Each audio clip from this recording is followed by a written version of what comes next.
Sir,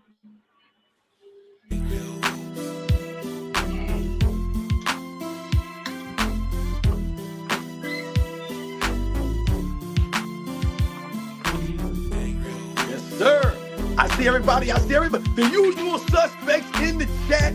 As usual, man, much respect to my man Kiss Beach Row, the Jet City Last Saget, Coco Hope. You know Renee 43 is going to be there.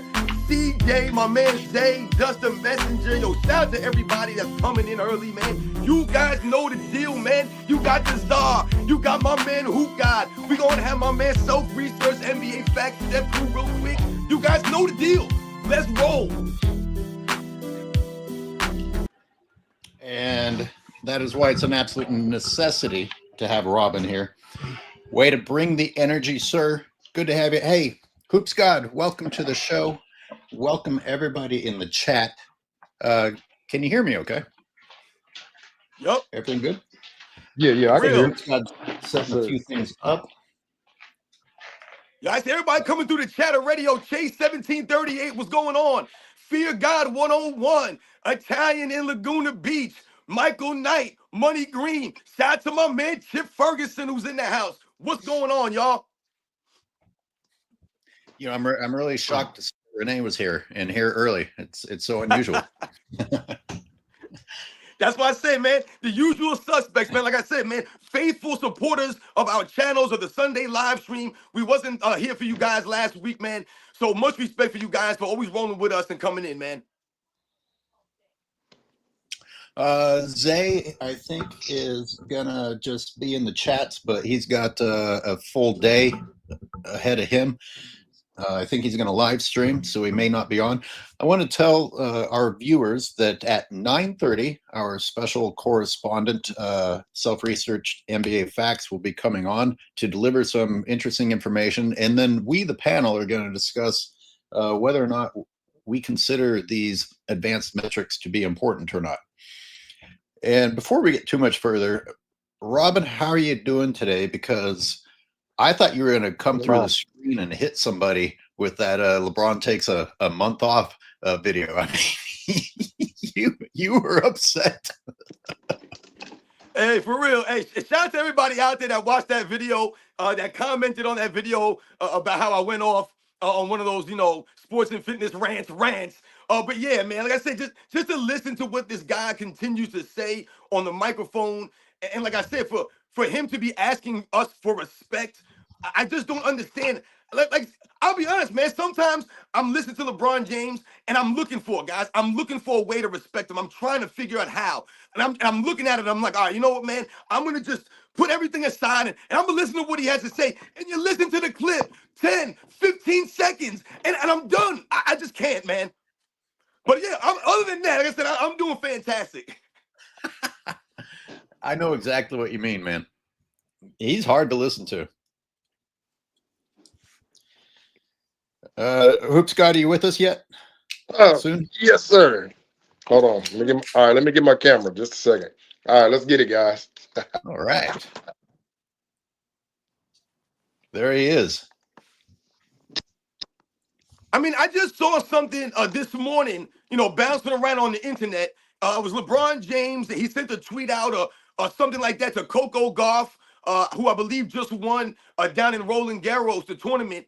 And, this is what LeBron James does. He's like one of those guys that always has to steal someone's thunder. Anytime someone does something great, they accomplish something, they win something, there goes LeBron James, has to reject himself. And then he will tweet out and put a picture of him with Coco Gauff at the Olympics this past summer. Why not just post a picture of Coco Gauff by herself doing some work down in Roland Garros if you really are bigger up? But once again, it's always when that person is doing good. Has anybody heard LeBron James mention Coco Gauff recently? I don't know. It reminded me of when Kevin Durant recently got called out by the people on Twitter because he sent a tweet out to the WNBA season getting ready to start, and they all clowned him and said, dude, you haven't sent a tweet out about the WNBA in like 6 years. Now you got something to say about the WNBA. Stop it. Yeah, some people might think that that's hating, but when you do it as often as LeBron does it, and it also feeds into his ego, because it's like, wait a minute, why do you think everybody can't wait to get an accolade from you, a little shout out from you? Maybe maybe you just shut up once. I mean, it's no different than what he did with Tyrese Haliburton. I mean, as soon as Haliburton started making noise in the playoffs, just like Sports to Fitness Rant said, first thing he does, he posts a picture of him and Tyrese Haliburton at the Olympics. Like, why you just can't post a single photo of him? Like, why do you have to include yourself, Yup. in everybody else's narrative? It's that's why he won't retire. That's exactly why he will not retire. He loves the spotlight. He cannot deal with somebody else getting more attention than him. It's sad. Yeah, I said it briefly in the video that released this morning, but I'm watching him on his show with Nash, and I'm like, man, if you're such the family man that everybody talks about, how is it your priority to rush to this podcast? It's not like you're hurting for money or you got to figure out how to feed your family. Man, the season's over. Go spend some time with your family that LeBron fans never endingly and Stephen A. Smith, etc., will just constantly tell us that that's what he's about. In fact, it makes up for his bad basketball because he's such a great father and husband, apparently. Let's give a shout out to our first super of the day, Jolly Joshams. Good to see you, Jolly Joshams. Always coming through with the support. Good morning, gentlemen, he says. You guys enjoy the first game of the finals.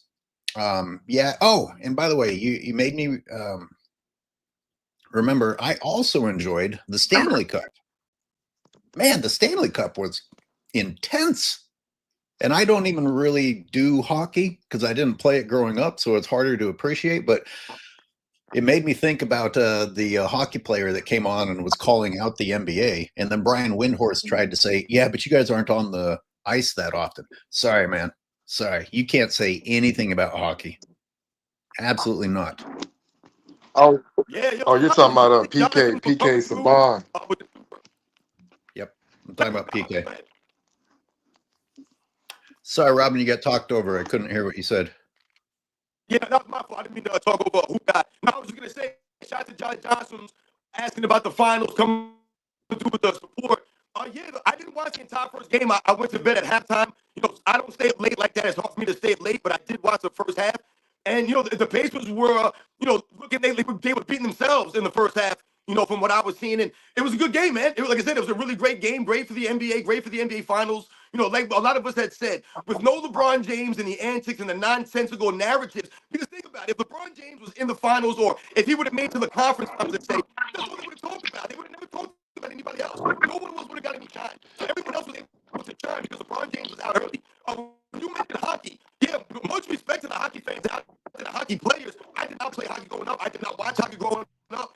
But I have a respect for hockey and the hockey players, and I always did, because to me, hockey, first of all, to be able to ice skate and do what they do on the ice, you have to be able to ice skate, first of all, just to get on the damn ice.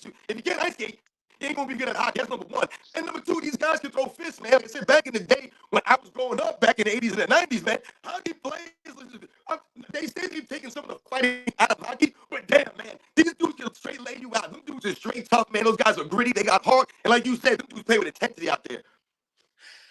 Yeah, I'm hoping it's just on my end. Was that scrambled for anyone else? Hoops God, could you hear him okay? Yeah, I heard a little bit of scrambling too. I don't know, like, is that? All right. I see Zay in the waiting room. Zay, you want to come in for a little bit? Yo. Hey, say hello. Good morning. Good 93 morning, the fellas. fan. How y'all doing? What's up, big? What up, big dog? What's the word? While we have Zay here, What's up, y'all? Now go I ahead. wanted to ask. I'm learning to take advantage of the supporters that we have and ask, can anyone figure out where and when LeBron was dancing with that video? Because I've searched and searched and searched, and you put out a video on it. Dreamers Pro put out a video on it. Zay Scap put a video out on it. I asked Speemagen to research it. Nobody can find the exact details, which seems impossible. And also that nightclub video that you put up, him leaving the nightclub shortly after being eliminated. Yeah, All of these details are somehow wiped. Robin, do you and Hoops God know what we're talking about?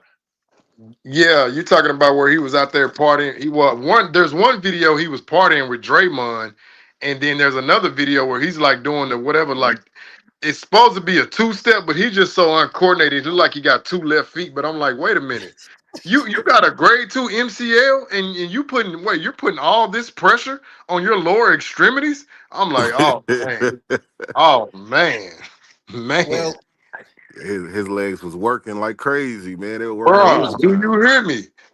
he was going for it. He was going for it. But here's the thing. Of course, LeBron fans will excuse anything, and they're like, "Well, that's exactly the time frame in which he's supposed to have recovered from it." First of all, that's you're not just 100% healed on the exact day that the timeline ends, but also we don't even have the exact day because we can't get simple details like who posted that video and what time it was posted. So anyway, I really don't want that to be the focus of today, but I thought if I said it at the beginning of the show, some people could help us out in the chat just in case they are able to solve it for us. So that dance that he was doing, I know that happened like a week ago or so. So it was No, actually it's longer than that. I saw the first video about it more than a week ago. yeah. So that video had to be within his 3 weeks, 3.5 weeks into his recovery, so they say. But I honestly, man, it's he's not hurt. Let's just keep it real, man. There's no way if you got an MCL sprain, you're gonna be out there dancing and footworking. You know what I mean? It's just no way. I don't believe it. And how quickly did we dismiss the fact that he played the last 7 minutes of the game without a sign of it being a problem? Yeah, he actually scored points in the fourth quarter off his MCL sprain. He didn't score w- without the MCL sprain in the game before in the fourth quarter. But in addition to that, listen, if you are capable of dancing the way he was dancing 3 weeks later, you could have gone to the gala. The gala, he just wanted to tweet out that everybody was congratulating him on it. And sorry, I can't make it, which I don't understand why you would be congratulated on that anyway. But again, I'm digressing. These aren't even the topics of the day. But again, if anyone wants to enlighten us, that would be wonderful. Hold on, though. Yeah, go ahead. Can anyone hear me? I feel like I can't hear nothing, man. Can I I can hear hear me? you. Yeah, we can hear I you. feel like every time you guys speak, all I hear is static. I can't even hear you guys. When we talk about LeBron James and that dancing video, my whole thing is this is why I always say, why do you announce your injuries? Stop announcing everything and having everyone feel sympathy for you. Why do you got to tweet you're not going to the gala because of your knee injury? Why do you got to limp off the court after game 5? Stop announcing this stuff, man. No one gives a damn what you're dealing with. That's what I'm saying. Like, all the players back in the day, most of the time, the great players, they never let you know they were dealing with something. You found out after the fact, and it was just something that, we found out this, that. LeBron James has to use this as a crutch, as an excuse, whatever it is, limping off the way he did. Then you say, I can't go to the gala because my knee injury. But then you get seen dancing a week later. It just looks stupid. You just look like an idiot. Stop making a big deal about your injuries, and then you act like nothing ever happened. I just saw a video of LeBron James working out in the gym against junior high kids. So, I mean, what are we doing here? Is he dealing with a knee injury or not? Because you know what's going to happen next season. LeBron James is not going to play all 82 games, and they're going to say he's still dealing with the MCL sprain. They're going to continue to talk about this. That's all they're going to talk about. They're going to use that for the rest of the next season. I think the audio absolutely. is. I think you need to get a wired connection. I think the audio is only coming from yours, but He got all that right. Knicks phone. That Knicks phone. Nick's phone. I'm just glad it's not me. Normally it's my connection. I'm just glad it's not me. I'm using my phone. I'm on 5G. Let me see.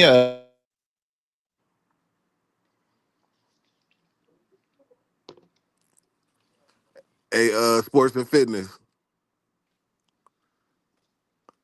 I haven't talked to you since the Knicks got eliminated, man. How's it been for you?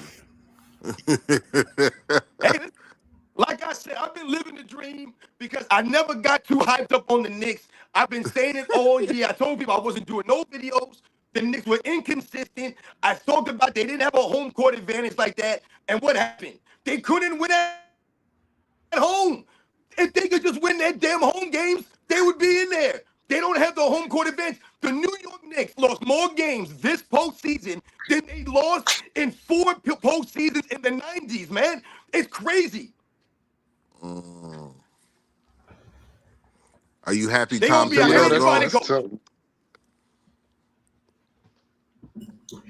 Hey, in devastating news, I understand that Doris Burke may not be coming back, and I got to tell you that's I'm really going to miss looking at her. Thank the Lord she's gone. I'm. I don't want to hear her pull up World War II references and shit.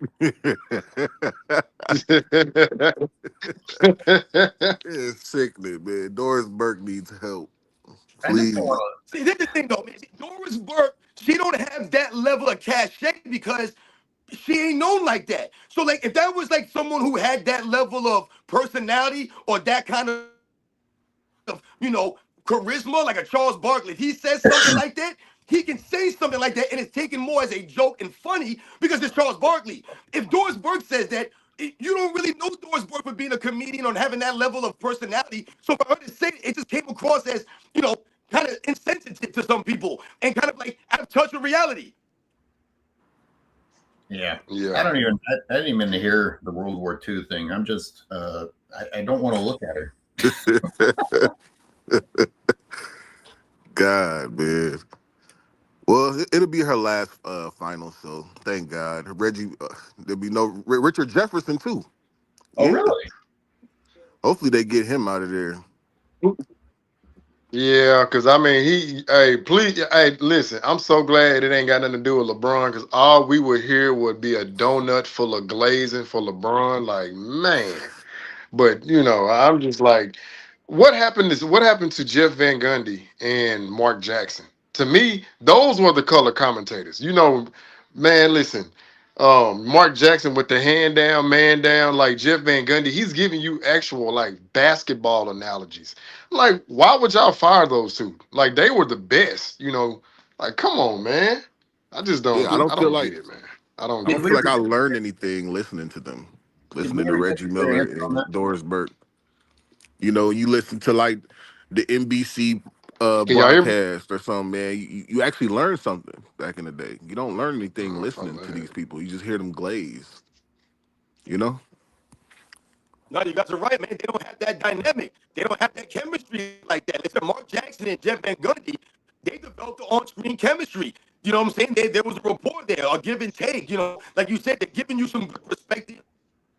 They're giving you some context. They're giving you a little bit of comedy.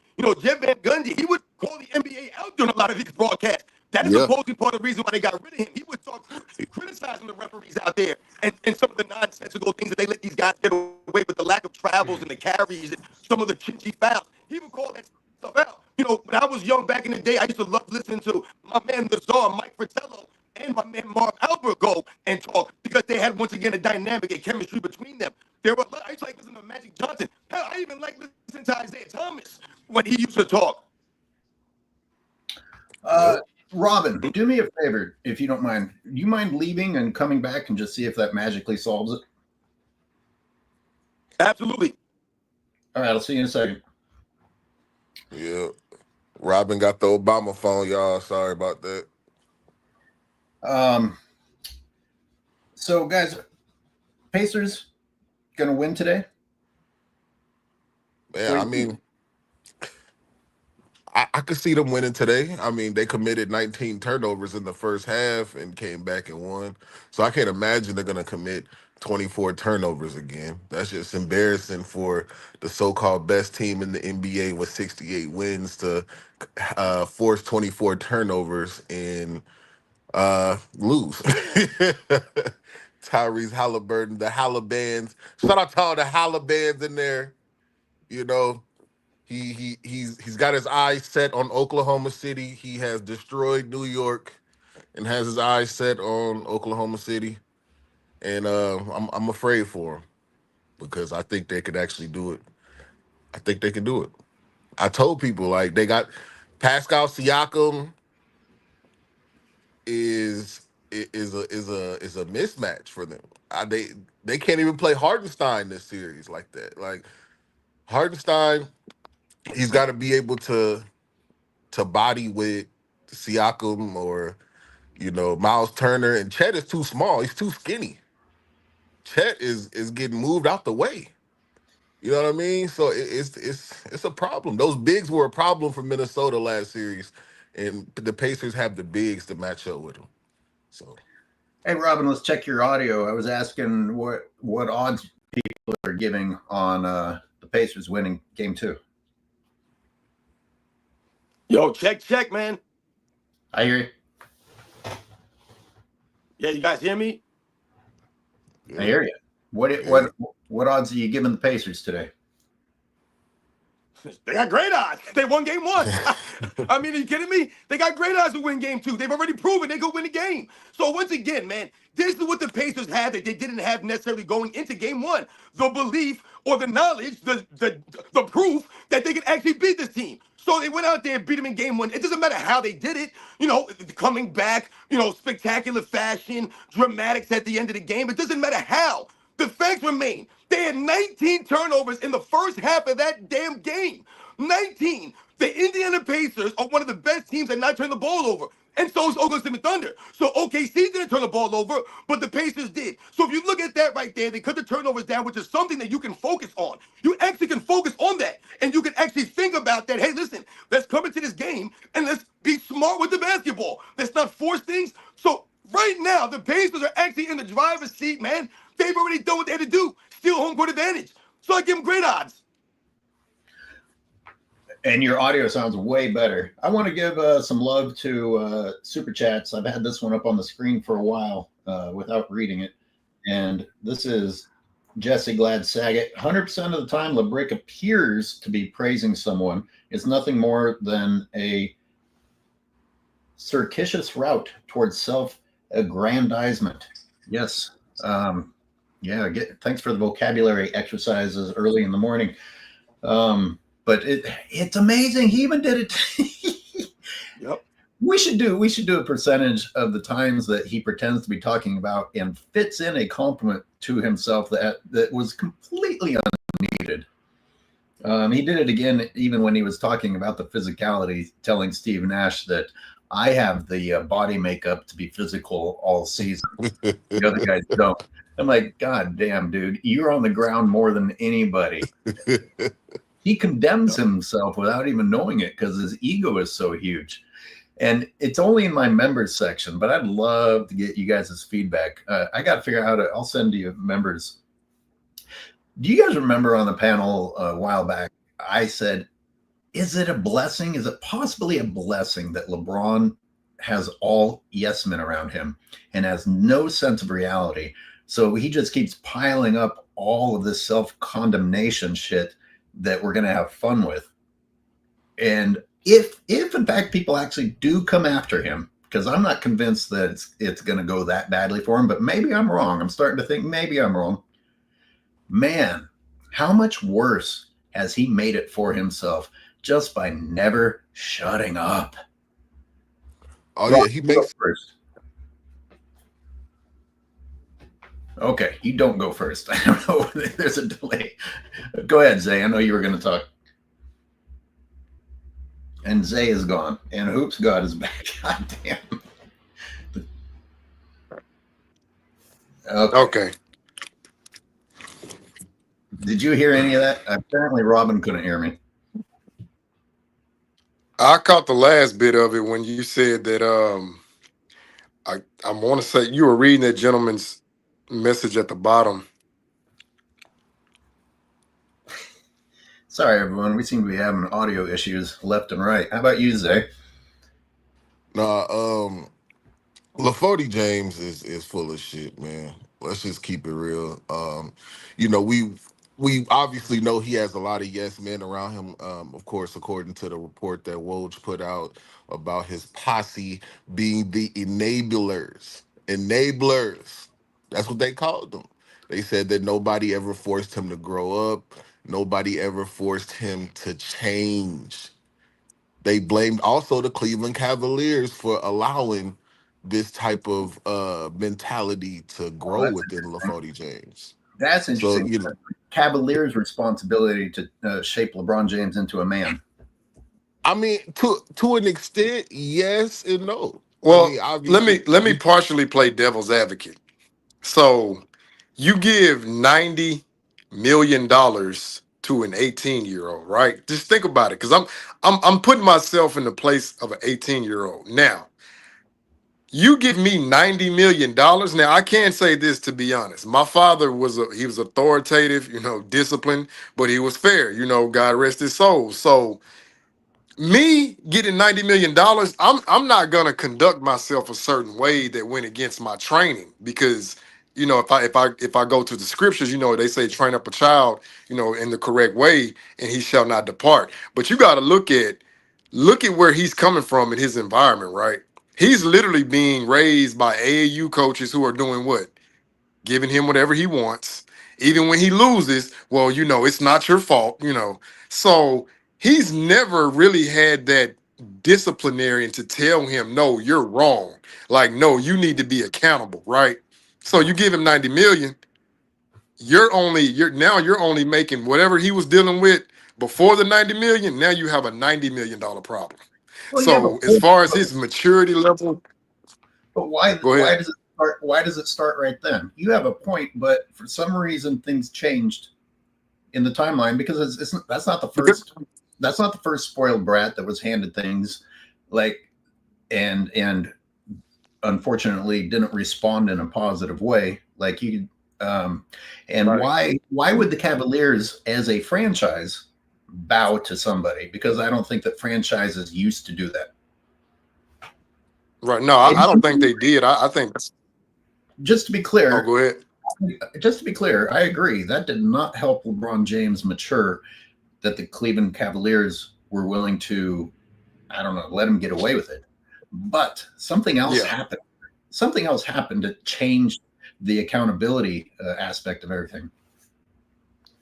I believe that's when the paradigm began to, like, it started to shift. And remember, Michael Jordan said this. He said if you start giving these young kids money up front, they're not gonna feel like they have to put in the work to earn, that big payday and things of that nature. Because if you think about it, right, if you give a child something, he's not gonna appreciate it nowhere near to the extent than a child who actually had to go earn that vehicle, or that large sum of money, or whatever the case may be. So when I'm looking at that, yeah, like you said, the Cavaliers organization as a whole, no organization just catered to one player like that. So they pretty much said, okay, we're going to give him everything he wants. We're not going to hold him responsible for anything. And hopefully he can get us to the promised land. Dan Gilbert literally gave you 260-win teams, and you still couldn't get to the finals. But your excuse is you don't have enough help. Well, we see that's a lie. So the fact that they gave him this money, and I think what he strategically did what? Surrounded himself, like Zay said, with those yes men. Nobody who's going to say, hey, nah, man, no, this ain't right, bro. We got to do this a different way. No, yeah, LeBron, you're right. Yeah, you're right, LeBron. They're wrong. Okay, that's Now, only. on this topic, by the way, we have Jim in the waiting room, and he has a limited amount of time, so we're going to hop over to Jim. But I do want to read Xavier's comment and on the super chat. Thank you for that. By the way, Kobe didn't need college, but LeBron did. It's always like, oh, there are examples in history. Also, LeBron is out the first round. Why is he podcasting? Yeah, he should be. I don't know. His third time, by the way. Third time he's been bounced in the first round. If he was a family man, he would retire already. And the lowly one said, I saw the vid, and I think he's talking to Robin. Robin, if you're listening, I'd love to have you back. I think that there's a connection issue, but I called on you to respond, and I don't think you could hear me. Anyway, the lowly one, thank you very much, lowly one. The super chats are greatly appreciated during these slim times on YouTube. I saw the bit about LeBron wanting a month off. I've got a better idea. How about him taking the rest of his career off? He's a bad movie that went Oh man. way too long. And Patrick says, "What up from Croatia? 93's A. Can I get a fanboys?" Fanboy. And with that, and I want all the viewers to listen carefully because Jim had a really interesting video about LeBron's PERs. And let's see. Jim, What's up, Jim? Jim, you are on. Good afternoon, gentlemen. Thank you. Good afternoon, sir. How you guys doing? Yeah, how you guys doing? All right. Good, Yes, man. sir. Real good. Thanks. I appreciate All I appreciate your research. I spent some time going over the PER one and all the help that LeBron James has had, and I'm gonna have the panel and the viewers respond by telling us how much they value PER in the first place or other advanced metrics. And before we do that, though, Jim, could you give us a summary of that video that you made, like some of the players and what their PERs were, and how many top level players in that category LeBron James had? Yeah, the gist of it was that LeBron has now had 10 players join his team, not a player currently on his team, but join his team that were top 25 in PER over his career. And there was no one, even in the vicinity, there's no one to compare him to. It's only LeBron having anything close to that. And for example, I don't know what PER fully means. I get the definition of it, but some of it you have to question. I think a lot of it has to do with how good the team is, because Steve Kerr was 23rd in PER in 1996. Tony Kukoc was 12th. He's saying that those are both top 25 players in the league. I doubt it. You know what I'm saying? I don't know the validity of all of it, but those who believe in advanced analytics, of course, we know about Bosch and Wade coming over, being number 2 and number 4 in PER at the same time. That's unprecedented. I went all the way back to as far back as advanced analytics will allow. There's never been 3 players top 4 in PER on the same team. It's never happened in the history of the NBA, only the 2011 Miami Heat. And then it was players like Anton Jameson, lesser known guys. You know, even Shaq was 12th the year before coming over in PER in 09 before he came over in 2010. Of course, you got Anthony Davis, Luka Doncic. I mean, It just goes on and on. Kyrie Irving. Of course, Kevin Love was 2nd in PER. So he's had a plethora of people. So if we go with PER as being a real legitimate metric, then yeah, LeBron has just had more. And this isn't even players that have been on his team. These are just joined his team. There's just nothing else like it that what LeBron has had over the course of his career. It's just not close. And if we dumb it down, even if we don't fully understand PER, great players have a higher PER rating more often than not. So, I mean, he's clearly getting great players. And what I was hoping you followed up on was showing the PER of the role players or the other guys that he was going up against. For example, you mentioned when he lost to Orlando and all the PER guys that he had. And I was like, yeah, and what was the rating of his opponents? Because everybody acts like LeBron's roster suffers more than anyone else, and they don't even bother to look around the league and see what rosters consist of. Like, rosters aren't supposed to be 5 superstars. It's just exactly reality that thinks he has to have everything. That's the media's narrative too, is either the guy's a Hall of Famer or he's a bum. There really is. There's just nothing. There's no other description of a player. He's Hall of Fame or he's a bum. That's just the way they go with it. But 2009, for example, on Orlando, when they played that series, their teammates, Dwight Howard's teammates, were no better than LeBron James's at all. The top guy, Jameer Nelson, at 20.6, he didn't even play in the series. The third best player for PER on Orlando was Gortat. He was 17, and he was a bench player. And Rashard Lewis was 16.8, Rafer Alston 15.6, Hito Turkoglu 14.8, and Tony Battie 11.9.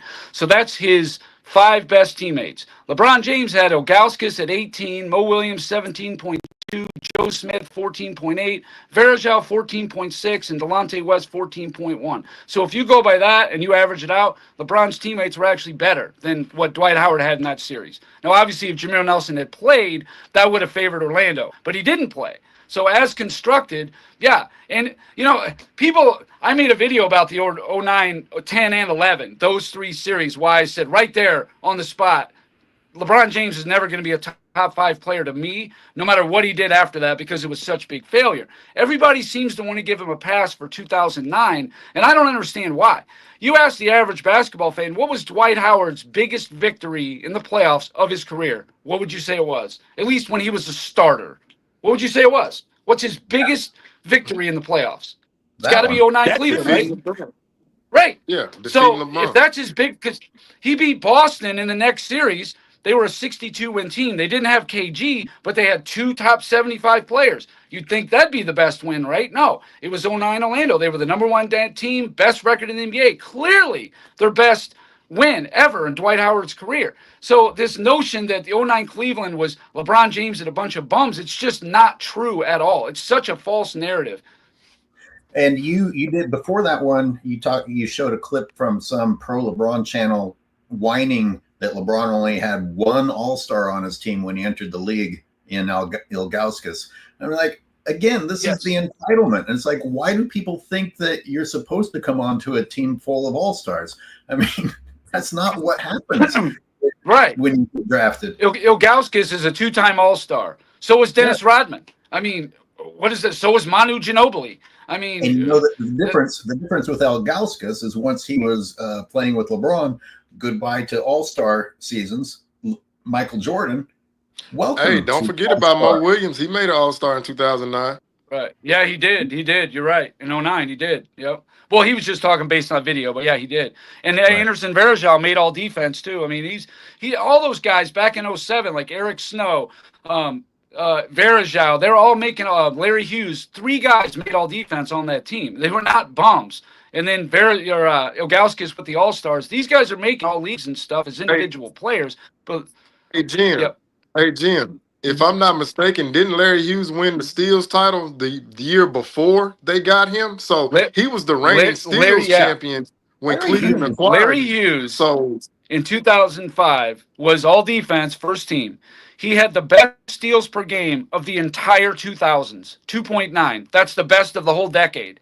And yet he's a bum, right? He's got Scotty Pippen's career high in points and steals in that one season. And then LeBron gets this. He should have been his Scotty Pippen, Larry Hughes, but it just didn't work out. I mean, part of it was injuries, but nobody really works out with LeBron. They just don't. There's no evidence he's ever made a player better. There's no evidence of it. None. I want to go around the panel and get you guys started with a yes or a no, and then a brief explanation about whether or not you actually take the PER seriously. Because Jim, you did a video about PER, but even you said you don't take it that seriously. Am I correct? Yeah, I just don't fully understand it. Like I said, I look up the meaning, and I mean, I looked into it, what it really means, but it doesn't quantify. Like, take a player like Bruce Bowen. Most people would say he was a really good defender, right? Well, there's nothing really to quantify that he's good at all as far as PER goes. There's just nothing tangible to say, yeah, Bruce Bowen's a really good player. PER is saying he's a bum. Same with Dennis Rodman. He couldn't even crack the top 50 in the year before or any year on the Bulls. And you also I don't know if we understand anything anymore because the people that are supposed to teach us about basketball, the analysts, change their definition of it every year. Like, we don't even know what the most valuable player award is supposed to be anymore. And plus minus is only valuable when LeBron James happens to have a positive plus minus. Right. I love plus minus. I love it. Okay, I love it. That's one of my favorite stats. Okay. God, tell us about is it more of a team thing, though? Is plus minus more of a team thing? Okay, guys. So let me break it down like this. There is a player component to it, but it's also predicated off the player as well. To me, it's kind of like they're mutually beneficial off each other, right? So hear me out. When you're Okay. looking at plus minus, it does factor in your offensive game, but it's more so looking at your how selfless you are, right? You giving up a good shot for a greater shot, or you putting your teammate in a position to create an easier shot. But there's also defensive effort. And I'm not talking about rating, I'm not talking about win shares, none of that, because it has its own separate category. When I'm talking about defensive effort, right, I'm talking about you being able to contest a jump shot and forcing a miss, you deflecting a pass, you boxing out, or it's like like Dwayne Wade used to do the little tip pass or little tip rebound. Like if he can't get the Yeah. rebound, he'll push it over in the direction to a teammate. You getting back on defense in transition, taking the charge. Like to me, plus minus factors all those things, and then it's all the little things that don't show up on the box score as well. Like screen assist and just like screen navigation, things of that nature. So when I'm looking at plus minus, like they'll break it down to if one player comes in, he scores 2 points, and then the opposing team misses a shot where you're going to be a +2.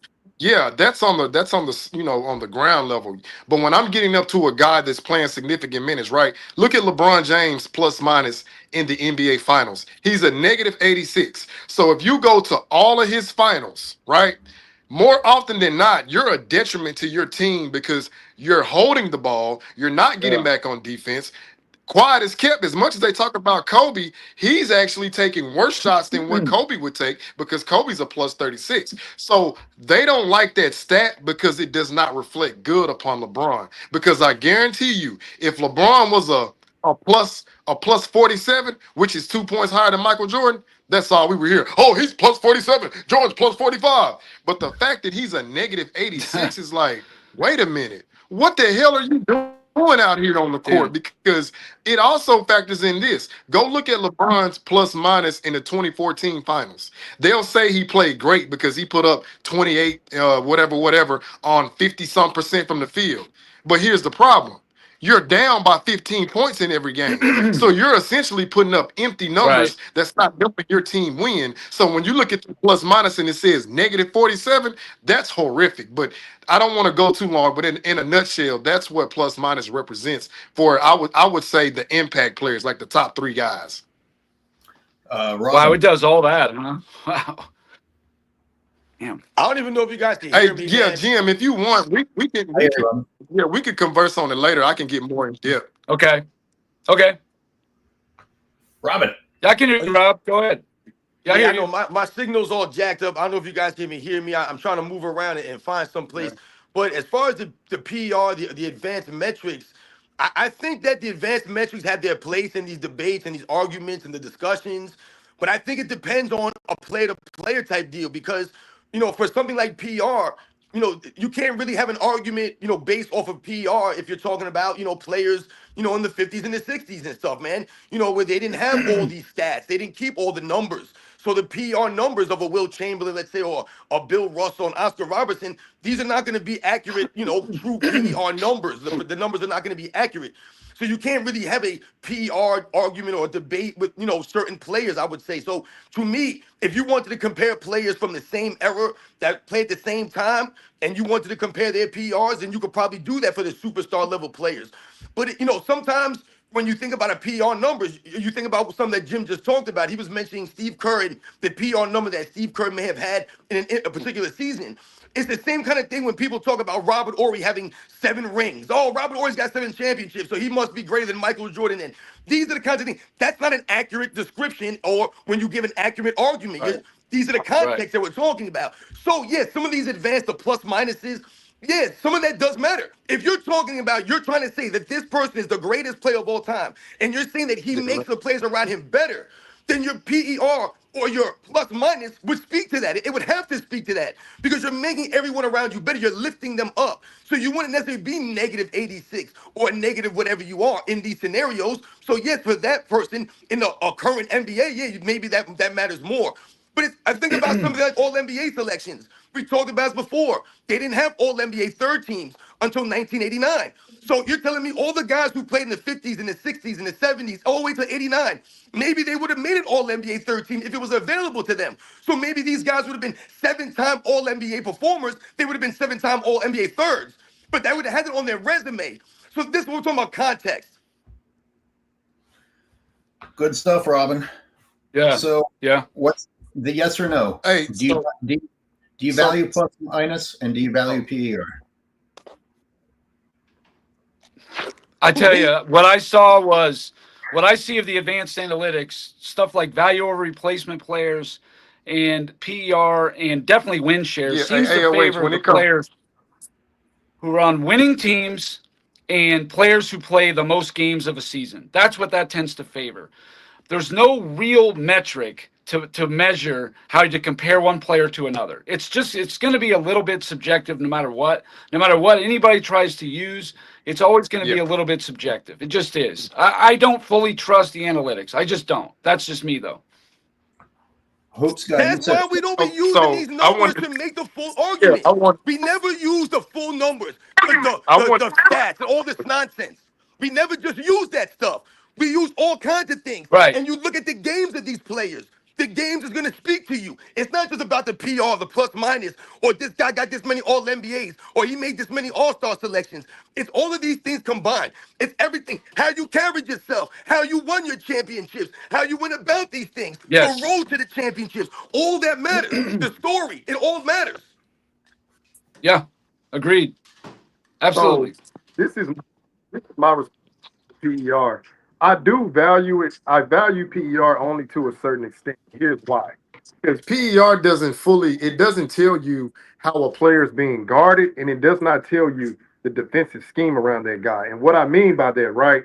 You're not going to scheme the same way against Kobe Bryant and Michael Jordan as you would a Shaquille O'Neal or a LeBron James. Why? Because those four players, two of them play exactly alike, but the other two play nothing alike. So when I look at PER, first I have to question, how are they scheming for this player, right? And what is he facing double teams, triple teams, right? But then I got to look at it like this. If I go look at Shaq's PER, I'm not going to compare that to Chris Paul or Steph Curry's PER because we know Shaq is going to impact a higher field goal percentage from where? Right at the rim.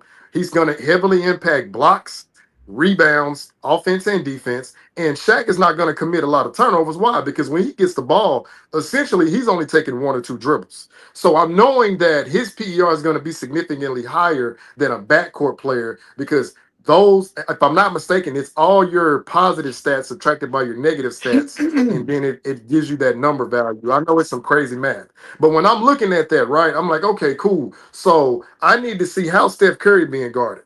So Steph Curry essentially is being guarded about 3 people at a time, and he has 5 eyes on him. So looking at his PER compared to, let's say, Allen Iverson, right, it's not going to be close because we know Steph Curry is going to make more positive, efficient plays for his team versus Iverson, who they're going to say, hey, go out there and shoot the ball 25 times and we're going to play defense, right? He's not going to be really efficient, but if they win, they win. So when I'm looking at that metric, I always look at it, okay, let me compare the guards to the guards. Let me compare the centers to the centers and the forwards to the forwards, because I know that's another little sneaky one that they like to use. They'll say, oh, well, look at LeBron's PER compared to Kobe's PER. I'm like, okay, but is LeBron and Kobe being guarded the same? Is LeBron and Kobe having the same defensive assignments? Because looking and it's not the same, then to me it's not valuable. That's why when I look at these ratings and these metrics, I take the task to say, okay, let me compare these by position. Now, I think the only two that may be close in comparison would be the power forwards and the centers, because they generally operate in the same area and they tend to have the same responsibilities. But when you start trying to say a power forward to a shooting guard, I'm like, nah, see, to me, that's apples to oranges, because those players have different responsibilities. They're being guarded the same, and the way they impact their team is diametrically opposite to one another. So I do value PER, yes, only to a certain extent. Where I don't value it is when you try to compare a center front court player to a backcourt player. And that's my take on that one. You actually got a shout out from Jolly Joshams who says, I like the way Hoops God described the plus minus. Seems like a good method to look into context for other stats. You also said something earlier, Absolutely. Hoops God. Yeah. You talked about LeBron in 2014, and he had the high points, but you were losing.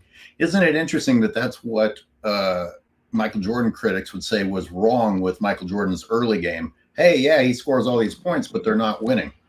And yet in 2014, you don't have a Right. problem with Absolutely. LeBron James getting Oh points. yeah. Oh yeah. Yeah, but They what is contradict the themselves. Bulls were AOH, you winning know what? because Hey, they didn't have talent. Hey, AOH, hey, you should probably do a brief breakdown on that, just to give those critics a little bit of more context. They hate context. All right. Oh, Hey, Robin, for hop sure. in here. No, I was gonna say what you guys were Oh, yeah, saying that like Jolly that Josh, I appreciate comparison the like shout out. Michael Jordan, was always trying to be coachable, his early seasons with the Chicago Bulls. They were always running the offense wherever he was those first seasons in Chicago Bulls. LeBron James struggling is because this dude still refuses to play in the system. I mean, if you think about something like usage rate, for example, that was a big one back in the day. They used to talk about the usage of Michael Jordan. He had such a high usage rate. They used to always talk about that. No one really knew what it meant when we were growing up. Like, what are they talking about? Who even Oh. cares, about usage rate? We didn't need to. All we knew is that Michael Jordan, more often than not, had the ball in his hands when it mattered most. But when you think about something like usage, think about someone like Russell Westbrook. He'll have a super high usage for a season or for a career, whatever the case may be. But we talk about the effectiveness and the impact, though. That's why I said you have to look at other things. Because, yes, you might have a usage that's really high, but is that a good thing for you? That may not be a good thing for you. Michael Jordan had a high usage rate, but when you think about something like turnovers, for example, and you look at how many times Michael Jordan did not turn the ball over in the critical moments, you think about how many times he had the ball in his hands in these moments. He was always good with the ball, secure with the basketball in those moments. So even though he had the high use rate, so these are all kinds of different numbers that we could talk about. I mean, think about this field goal percentage. Are you going to have a debate and argument with field goal percentage? Remember when these clowns from Go James Kingdom came here and started to tell us that LeBron James was a better shooter than Michael Jordan because he had better field goal percentage than Michael Jordan? That's laughable for anyone to think that. Because once again, once you look into this and you see that LeBron James is literally shooting layups and dunks most of the time, and most of the shots he's shooting are completely wide open, it's laughable for you to make that argument. Jim, Oh, I know right. that you have a limited amount of time, so you want to get in a last word here? And does Yeah, anyone let me want to say sure. something to Jim? Yeah, let me just say it seemed like 1997 was the cutoff of when a lot of this newer statistics were available, metrics and whatnot.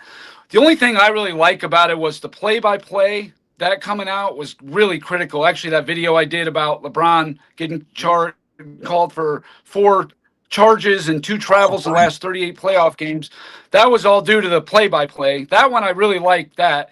And then the other thing is how often and where did they shoot the ball from and what percentage in the mid-range and all that. That's great. It really is. Too bad we don't have that from before 97, but those 2 things are great. As far as the advanced metrics goes, like I said, I don't fully understand it. And when a guy like Tony Kukoc could be 12th and Dennis Rodman was like 53rd, no way was Tony Kukoc a more efficient player than Dennis Rodman. So I got to question it just on that one example. That's all I got.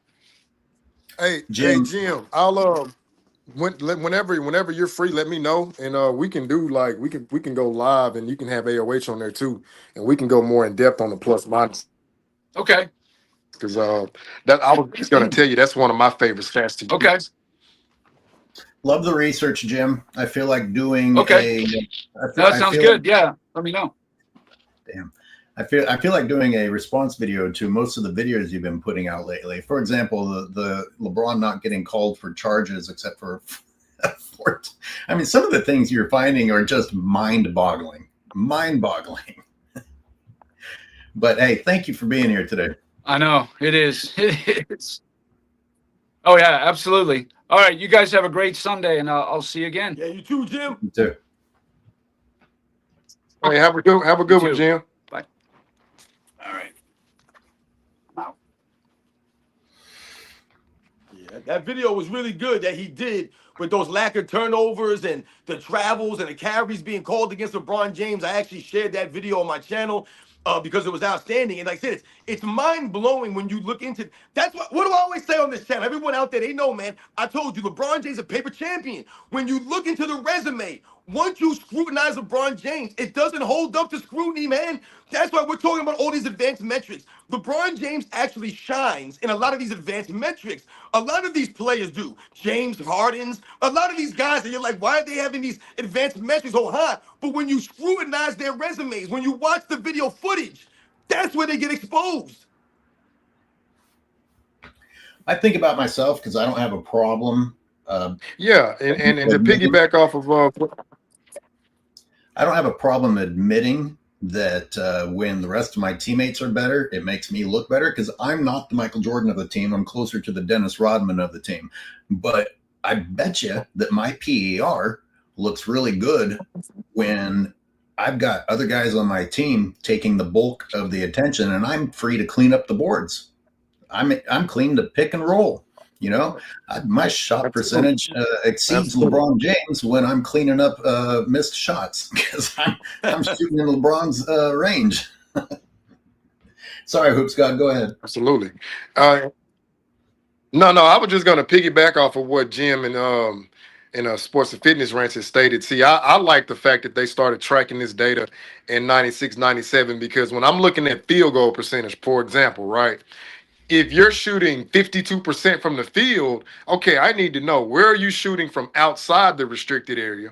Where are you shooting from the mid-range? And then where are you shooting from the free throw line? And of course, the three-point. Now, if I see that you're shooting 85% from the dunker spot, but then you're shooting 39% outside the restricted area, 31% from mid-range, and you're shooting like 33% from the three, I'm like, okay, well, you're basically just taking dunks and layups. So I'm not really impressed by that.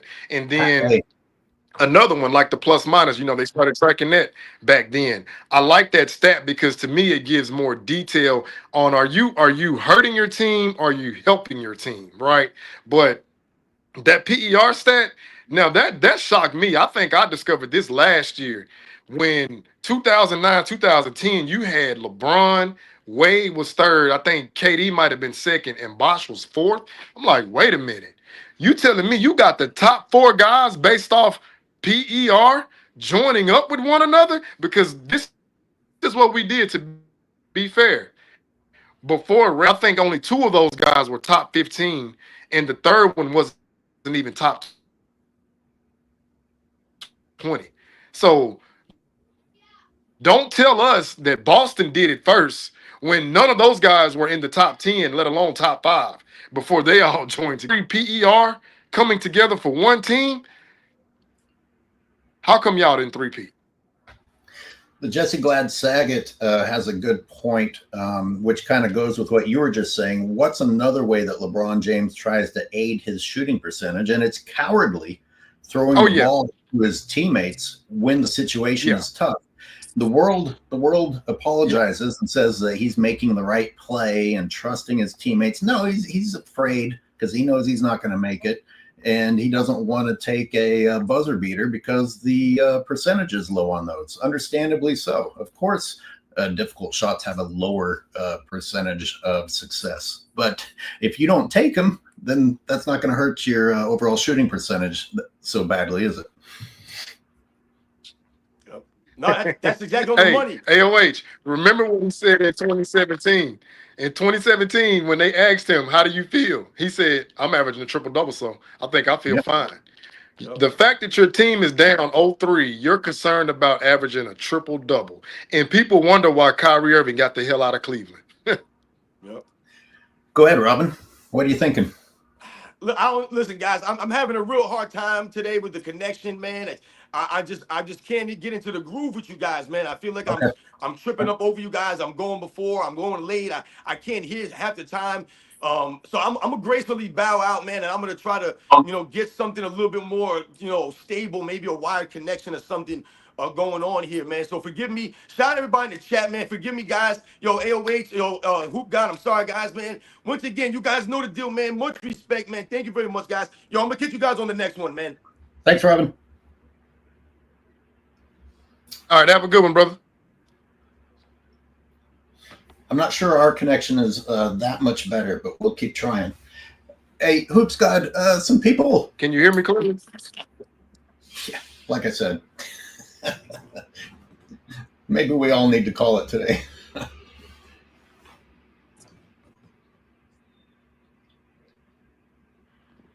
Hoops God. Can you hear me clearly? Yeah. All right, go ahead.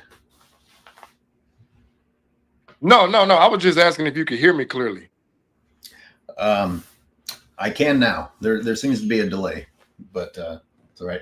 Some people are wanting to know if, and I said we might get into it because the Delonte West thing, which is maybe not the best thing to talk about, but I don't know. How do you feel about it? And by the way, I got to run out into the hall, read some of these comments and keep these people entertained for a moment. I'll be right back. I got you. So let's check the comments. Well,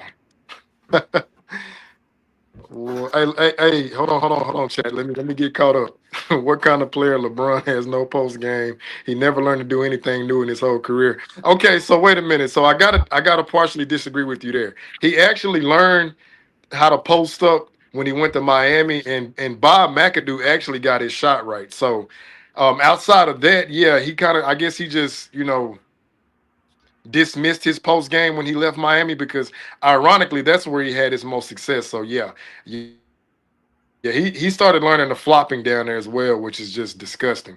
Let me check the next comment. Tariq on a super team. Meanwhile, I'm arguing with fanboys now about how MJ taking these shots is the reason why his 3-point percentage is down. Oh, King Speech Row.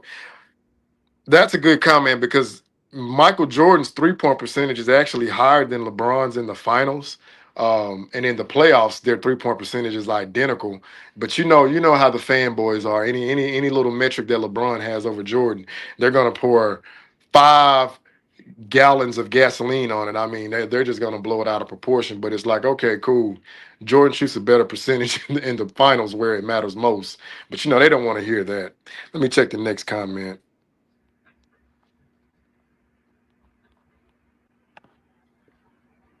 Boston Lakers. Yeah, Boston and Lakers, yeah, they built their. You could call them a super team. Its only difference is those guys weren't colluding with one another though. But I understand where you're coming from with that. Let's see. Meg says, I think I can explain Kerr plus minus. Remember, Kerr usually wants to put the game, mostly with MJ in the game, for the purpose of spreading the floor. Easy to have a great plus minus there. Yeah, Meg, that's partially true, but I wouldn't necessarily use Steve Kerr, because Steve Kerr is not really giving you anything on defense. I mean, he is giving you that offensive impact and floor spacing. Yeah. He's giving you hustle plays too. So I would just really say Steve Kerr's plus minus is kind of predicated on his hustle plays and what he's providing offensively, but not really on the defensive side. And okay, Jesse Glad Saget. He said him not being in my top 200 has nothing to do with his accolades. Hey, some of these comments been killing me. He has a top 75 player of all time. You can dispute that. I don't support everything he does, but when he's at his best, the man was dynamite. I don't know if he's referring to MJ or Jordan on that. I was kind of lost in that one. Well, I tell you what, the letdown by Danger Productions. I don't know if you're familiar with it, but you should watch it. It's a masterpiece. And I'd say that the central point is something that I've said a lot is, do you have the man on your team who's going to make a difference when you need him to make a difference? You can go home after losing and pat someone on the back. Hey, man, but your numbers were great. We lost, but boy, were your numbers great. Well, for me personally, that's not going to make me feel better. I'll feel better if all of our numbers were less than spectacular, but we knew how to win in the end.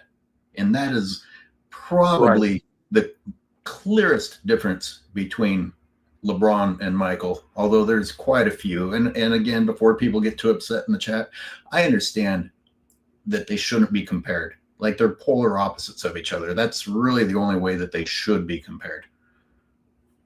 Hey, so AOH, I got coming back to the plus minus and what you said about having a guy that can be counted on when the game's on the line. Like they weren't tracking it, but let's just kind of like speculate.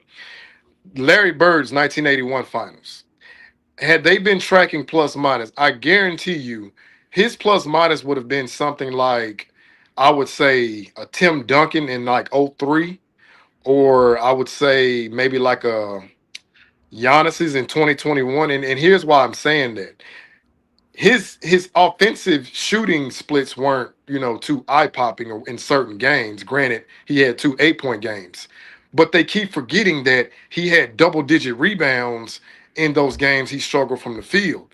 So it's kind of like what Bill Russell would say, and that's another one I believe had they tracked plus minus, his will be through the roof. How else can you affect the game when when your shot is off? Okay, you can still play make and put your team in position to score. That's a positive. You can still go out there and dominate on the glass. That's a positive. You can still go out there and give great defensive effort. That's a positive. So I'm looking at Larry Bird's 1981 finals, and they'll say, oh, well, Cornbread Maxwell was the finals MVP. Okay, but he only averaged like what, 1 or 2 points more than Bird? So is that really, like, to me, I'm like, is that really an accurate reflection of who was the MVP? I said, because who led them the entire playoffs? Clearly, it's Larry Bird. But I think Larry Bird had the wherewithal and the cognizant ability to know, okay, you know what? Cornbread Maxwell has the advantage. Let me play through him. Like you said, you having that player on your team who can think the game, and he can anticipate things, and he can also be the facilitator and the floor general out there, knowing it's not always about me. But when the team needs me to deliver, i.e. game 6, say that again. Do you think that was an incorrect MVP then? I mean, award. Yeah, I definitely think Larry Bird got robbed of that MVP. Like, he, to me, without a doubt, should have won it. But I think it's kind of like the Iguodala thing. Larry Bird had 2 games where he shot bad, and I think Cornbread like shot excellent from the field and from the free throw line. But what I always ask people, well, who was giving Cornbread those second and third shot opportunities? Because Larry Bird had like 21 or 22 rebounds in one of those games. I'm like, are you going to convince me that half of those rebounds weren't kick out passes back to him? That Larry Bird grabbed off the rebound and gave him the ball where he could have been selfish and tried to shoot it back up himself? I'm like, come on, we got to get more in detail, because with the footage that I went back and seen, the games where he struggled, he was still impacting that team with the playmaking and the rebounding, and he was great from the free throw line. Maybe Bird can take a page out of LeBron's book and do a podcast and come on and tell everyone how Maxwell stole his MVP. Isn't it nice that most of the old guys? Isn't it nice that some of those guys don't bother with that childish shit, even no matter how they feel? Yeah, because they know it's beneath them. Like, they don't care about that. Like, I think even if Scotty Pippen would have got a Finals MVP, Michael Jordan wouldn't care. Like, he literally said, I think when they beat the Sonics, that it was Scotty's team. Like, Michael Jordan wouldn't have cared if Scotty got an MVP. He said in his Hall of Fame speech, you cannot mention Michael Jordan without mentioning Scotty Pippen. So Scotty Pippen getting the Finals MVP, Michael Jordan would not care. I guarantee you. Yeah, it's funny how LeBron fans think that that's such a great bit of evidence against Michael, that he had a great teammate. And it's like, well, Michael never denied it. And there's nothing wrong with finally getting a great teammate. Michael more than acknowledged it. I mean, is this really your biggest piece of evidence that he had a good teammate? And, I've gone back because Scotty has said so many dumb things, and now I question exactly how great Scotty was. And it's not that he wasn't great, but now I think Scotty may have been a little bit of a child being drug along also. McZuggins, let me shout you out. And it's too bad Jim wasn't here to see this, but I think you have to be correct with your super chat here. Teammates matrixing out of the way for bronze rebounds, false assists, unrecorded turnovers, etc. jacks up the PER a bit too. Well, I don't know how it couldn't. So yeah, I agree with you. Things are no, Yeah, he's absolutely right. Like I think you did the breakdown on those inflated assists when he would what Anthony Davis would get the ball and dribble like 2 or 3 times and LeBron still gets an assist. I think one play where LeBron passed to Austin Reeves. Austin Reeves actually made the pass and they credit LeBron with the assist. I'm like, what? How was that even possible? I know. It takes the fun out of it because you can't even accurately compare the past and the present anymore. No matter which side of it you're on, you're not even comparing the same sport anymore. Someone asked in the chat, Yeah, what it's happened? ridiculous. Someone asked in the chat what happened to Michael Jordan fans are the best. YouTube just went after him mercilessly. It's a little bit frightening because I don't think he did anything that bad. He had like a humorous skit and just got shut down. Like not even a suspension. He got eliminated. So it's kind of sad. But that's what happened. Yeah, that's ridiculous. Yeah. King Speech Rose says Dart is back. He has a new channel. I don't know if that's true, but don't advertise it. Because apparently he's not allowed to have a new channel either. It's like the guy, I don't know. It's like he's enemy number one for doing almost nothing. So if we do the Delonte West thing, I'd rather just pose a question. I saw the documentary, so-called documentary on it, and it leaves very little room to question whether or not it happened. My question is, who is more disgusting behaving in that, engaging in that relationship, LeBron's mom or Delonte? We'll start with you, Hoop Scott, and then we'll read some comments. Man, listen. So this is my thing. A parent should never be engaging with their child's teammates, okay? But the mere fact that Delonte West chose to, because I don't want to get your page, flagged. How do I want to say, entangle himself with LeBron's mom? To me, that's just wild. That's like, okay, you have no morals, you have no principles. You just say the hell with team camaraderie and just say I'm gonna entangle myself with your mom. I don't understand. I don't understand any of the feeding from the same trough with any of these guys when you're a professional athlete, millionaire, and you have women throwing themselves at you. Plenty of options. And LeBron's mom's not particularly attractive.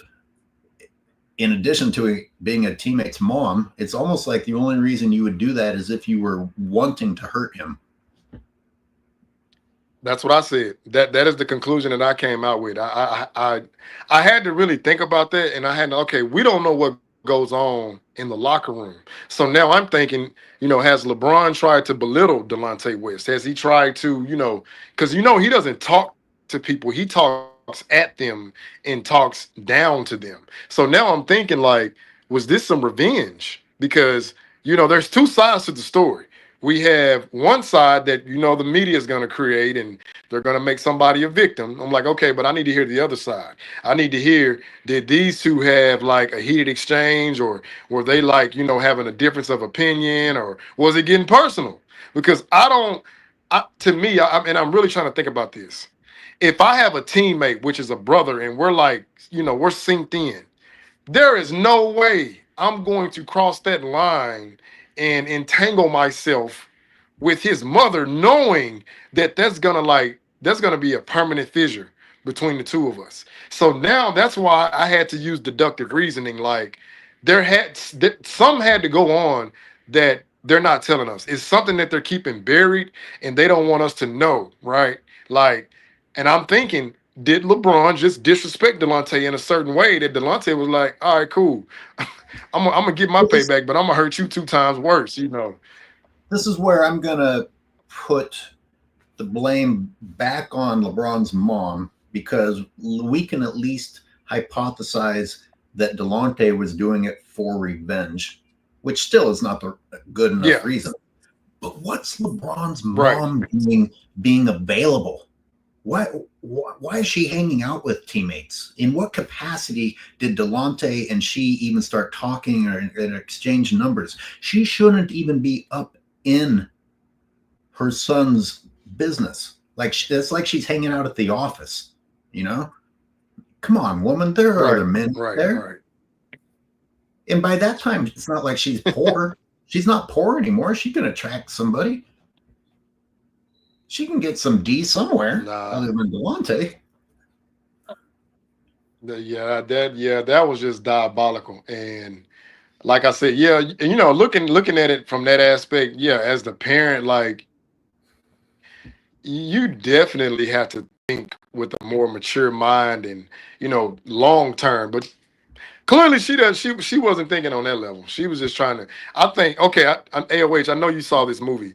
I think it was a little bit of that how Stella got her groove back, right? She's wanting that young guy to make her feel young again and feel vibrant and feel desired and all that. But you decide to go get the teammate. Like, you couldn't have went and got a rival. You had to go get a guy that shares the locker room with him. Like, man, that's crazy work. I'm not giving either of them a pass. Shades Cal asks if you, Hoops God, make videos. Is he a commentator? Please fill me in. You do have your own channel and you have made some videos. Yeah. You can look me up. Just type my name in on YouTube. Just put the little @ Hoop God _23. I should pop up. And I do appreciate the shout out as well. And let's read another super chat, which Dan. Oh, Bandana Dan. Hello. Haven't heard from you in a while. Thank you for the super chat. In the 4 seasons that MJ shot more than 2 3-pointers a game, he averaged 38% from 3. It was a decision not to shoot threes most of his career. 6 rings. Right. I mean, he could have shot 10 a game and probably gotten that shooting percentage up to 40 or 41 or whatever we're proud of nowadays, making 4 out of 10. But he understood that that's not what his point was, Yeah. Hey, Bandana Dan, you can go look up at the 92 when he made those 6 threes, I want to say in game 2 or game 1. They asked him, like, I think it was like an interview after the game. They were like, well, Michael, if you can shoot this good, how come you don't take more threes? And essentially, he told him what AOH said. He was like, well, when you start making one, guess what? You want to make another one. He said, you find yourself running to the 3-point line. And he said, I don't like it. He said, I don't want to become a great 3-point shooter because it takes away from my game. He said, my game is, pump fake, drive, get to the rim, dominate, post up, mid range. He said, with the 3 ball, if you hit one, you hit 2, it's almost like now you want to see more go in. So I think Michael had the wherewithal at that time to know, no, I don't want to thrive in this because it's going to take away those other aspects of his game. And like you said, 6 rings. So he already knew. Yeah. And it wouldn't have just taken away from his game. It would have taken away from the game as we are now experiencing today. Yeah. It's more fun when you know that there's a guy on the floor who's dangerous from 3, and it's a matter of whether or not they're going to get the ball to him and he's going to take it. Not that anyone and everyone out there can take the 3 and will take the 3. It's like everybody's becoming from the shooting guard to the center. The likelihood of the guy taking the 3-pointer is almost the same at this point. Yeah. But also to add to your statement, if you think about it, the triangle was, if we have a mismatch, in the restricted area, we want to capitalize. If we have a mismatch at the 3-point, depending on who's in the game, if it's Craig Hodges, Steve Kerr, John Paxson, we want to capitalize. But it was predicated around what Michael Jordan could do on the elbow. So if Jordan could already have an advantage, right? Well, it opens it up for everybody else. But more often than not, Jordan wanted to get Luke Longley and all those other guys going, get them in the game, and then find his spots, in certain points until it was time to take over in the fourth quarter. That's what people didn't understand about the triangle. Like, they were trying to capitalize on mismatches either from the 3-point line, from the intermediate mid range, and then down there in the low post and in the dunker spot. Cameron Peterson, thanks for becoming a member. Welcome. And Boyd, do you want to talk about steroids or not? Man, the steroid thing's been going on for years, and there's more and more information coming out that indicate that he's guilty. And I just want to go back to my bottom line since the very first time I heard the accusations was it doesn't matter, because they will just say, well, what do you expect? He's 40. Hey, there's nothing wrong with performance enhancements. Maybe the NBA will actually legalize that particular drug, whichever really expensive one LeBron is using. I mean, I just feel like they've demonstrated year after year that they will find any way out of accountability. Some people really think it's going to hurt his legacy. I just feel like there's been too much evidence that the people that support him don't care what he does wrong. They'll stick with him. So I got 2 to 3 things to say about that. So, number one, remember when the whole biogenesis scandal, the whistleblower, and A-Rod, remember, he got tangled up in it because his name was a part of it. Jameer Nelson, he got tangled up in it. His name was a part of it, right? And so was LeBron James. Now, follow me right here. I don't have definitive evidence, but I do have enough information that if I was going to present this as a lawyer, it would be on, like they said, the term they love, beyond reasonable doubt that this is true. So when this came out, I took a screenshot of the biogenesis scandal. This was in 2019. This is the last time I could find this on the internet. I cannot find that article to this day. When I type it in, biogenesis, Alex Rodriguez, Jameer Nelson, LeBron James, it's nowhere to be found. Like, it's been wiped off the internet. But like I said, I have screenshots. So I'm glad that I had the cognizant ability to say, hey, let me make sure I got this now, because this is probably not going to be out here in the future. Number 2, LeBron chooses to respond to, what's his name? Brian Windhorst, Stephen A. Smith, everybody critical of him in the media. But then you have Chael Sonnen that says, me and LeBron have the same drug guy, and I know what he's using.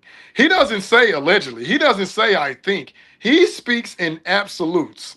Now, when I hear a person speak in absolutes, it's one of two things. Either he wants some clickbait, attention, blah, blah, blah, blah, blah, or he has verifiable proof. Now, what I wait to sit back and look, the person that he's saying that's doing these things, are you going to address him? Are you going to say, hey, I'm issuing a gag order, or hey, I'm taking you to court to clear my name? But when you say nothing, hey, wait, this is how I was taught. Yeah. Silence is also an admission of guilt, because if you allow someone to assassinate your character and defile your name and you say nothing, then it's like, well, essentially, you're admitting to it because no answer is still an answer, right? But then you have Kevin Garnett who says, Bron on that Balco, he on that new juice. Wait a minute.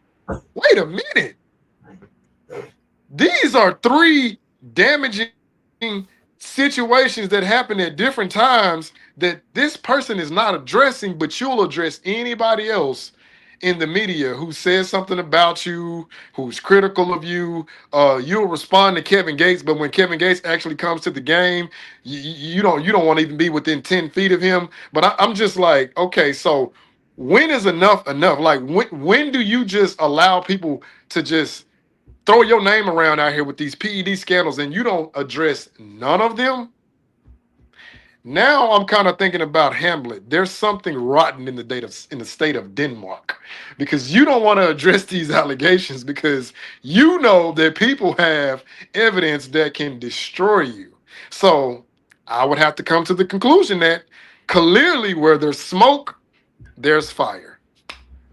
I am the algorithm about made me spit out my beer saying only steroids can make your face look cash register. Like LeBron James. Oh damn. Oh damn. Oh damn. Oh damn. Oh. Damn. Dynasty says Damn. that Stephen A. Smith claims LeBron's goons dropped by ESPN studios days after he was talking trash about LeBron not being the GOAT. You know, I want to talk about that for a moment because Rick Bucher, who has been saying some pretty damaging things about LeBron James also, said a lot of people won't say certain things because of what will happen to them. Like, oh, you know, LeBron made sure that so-and-so doesn't get hired, or that, you know, this and that won't happen. I mean, Rick Bucher said this, and this is something we've talked about for years. We can't actually explain what LeBron's power is or Clutch Sports' power is, but there seems to be that power. Like, what exactly they can do to people? How you know, it's a little bit abstract because it's not like, oh, if you say this, you will be shot by the mafia. But it feels similar. It's just like you just don't say certain things if you want your career to continue. But how does he have that kind of power? That's what I can't explain. So essentially, Nike and ESPN are working hand in hand because they want to promote him in this positive light. But the problem is all of the fabricating that they're doing. What we're seeing on film in real time is diametrically opposite, because they'll tell us, oh, he's doing this, the fourth. Okay, but you disappear in the fourth quarter customarily when your team needs you the most, back to what you said earlier. But I was going to tell you, I don't know if you're familiar with the situation between him and Michelle Beadle, but she was one of the ones who was unabashed of being critical about him. And he sent her a message like, why do you say mean things about me? And she was like, oh my goodness, like he's just being a big baby and, you know, whining. And Michelle Beadle essentially got dismissed from ESPN because their agenda is to only speak positively. And if you do speak critically, it's almost like you have to say this. Oh, I think LeBron is great, by the way. I mean, he's a great father, great husband. You know how Stephen A. kind of mocked him with all that. Like, you got to say all these nice things before you say something critical, because again, it's their agenda that they're promoting. You have to paint him in this positive light. And if you say anything negative, oh, well, you're a hater. Okay, so now telling the truth is hating. Gotcha. It's ridiculous. Lots of comments here. Jimmy James, thank you for gifting memberships. Bandana Dan says the wiping of evidence in pro sports from the internet is real. Yeah, I buy that. I've had a hard time finding things that I previously was able to find. And you'd think that search engines would become better at finding things, not worse. So it makes you wonder. And you had an example earlier, Hoops God. But Bandana Dan's example is there was once an HD clip on ESPN showing the snap Tony Romo fumbled was a slicked up ball. Well, I don't know anything about that one, so I won't talk about it for too long. But oh wow, oh wow.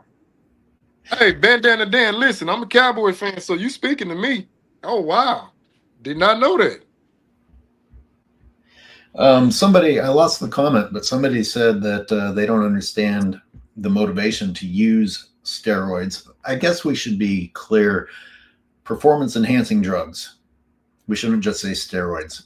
It's a performance enhancer, and they're very different, and you have different quality levels of them. But the person that said it gives you poor cardio. I don't know how you know that, but if we were to use LeBron James as an example, he's actually showing us that it's true, because that guy might be big and muscular. His cardio is garbage. His cardio is garbage. He always looks tired. and So he's sweating yeah, like when he comes into the game. yeah. So have you ever taken note, like if you just go back and look at when Jordan and Kobe will have those 40-point games, their cardio would be at the same level as it was at the beginning of the game, right? But think about it. When LeBron starts to hit that 40 mark, you see, like you said, you can see like it's visible. Like his cardio is like he's running on fumes.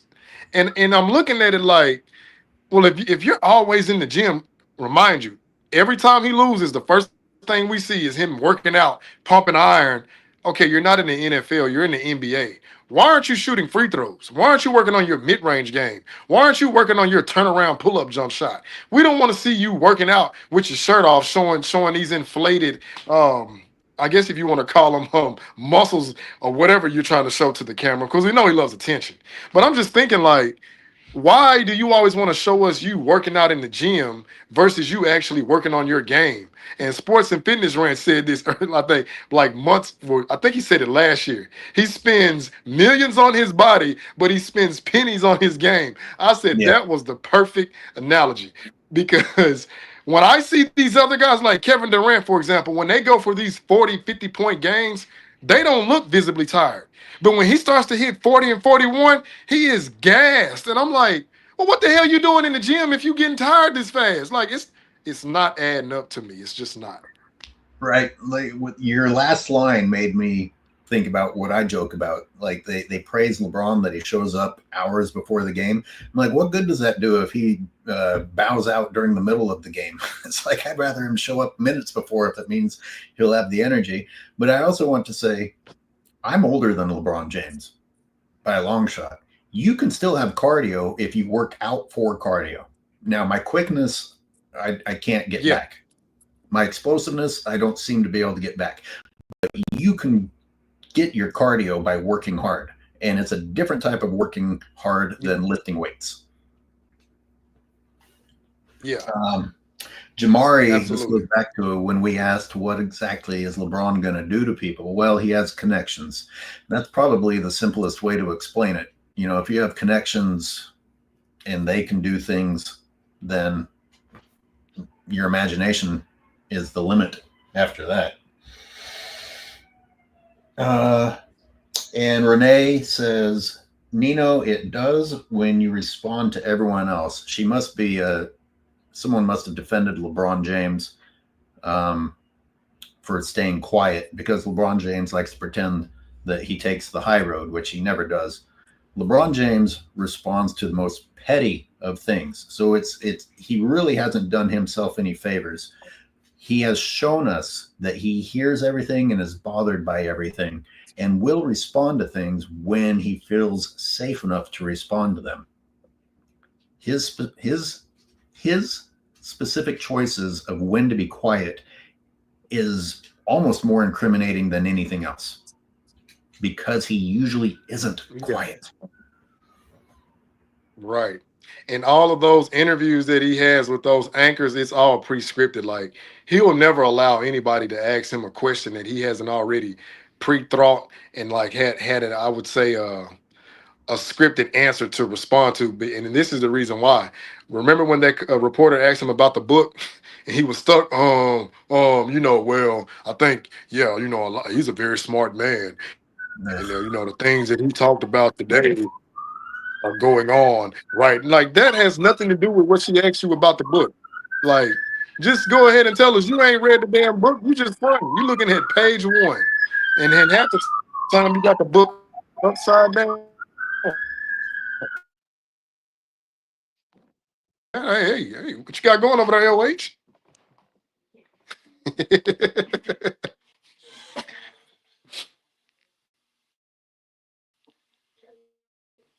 So Bandana Dan says, letting a current player own an NBA talent agency is one of the more insane things in pro sports history. Yeah, I mean, when you're going to allow something like that, how are you going to be surprised that there's tampering and power manipulation? So it's a simple but a great point.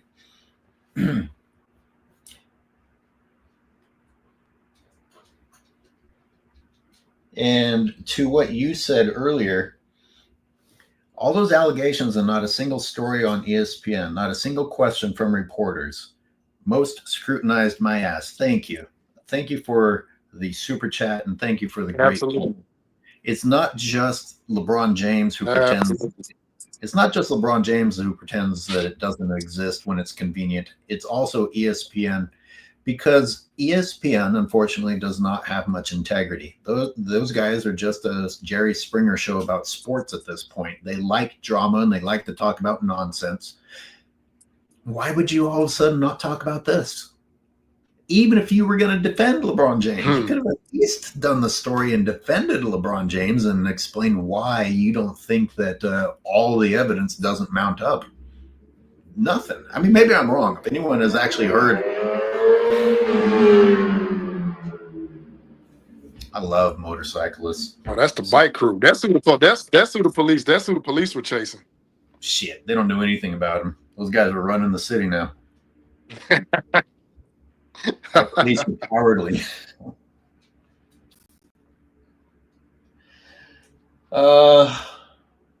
And that was, thank you, Animaniac. That was a great comment to end with. And since the police are coming for me, I might have to wrap up and run.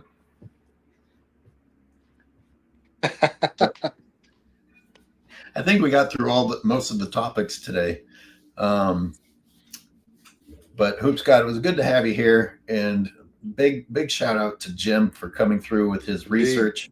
Go watch Self-Researched NBA Facts, because he does come up with some great stuff. Thank you, Robin, for being here. Zay for being here. And Hoops God, have a great rest of your Sunday. Everybody go enjoy the game today. Without LeBron in the playoffs, things seem to have improved. So go enjoy the NBA Finals. And thank you for your support, especially everybody who's a member and who super chatted. It's very important and very appreciated. Yes, indeed. You have enjoy the rest of your evening as well. Thanks, Hoops God.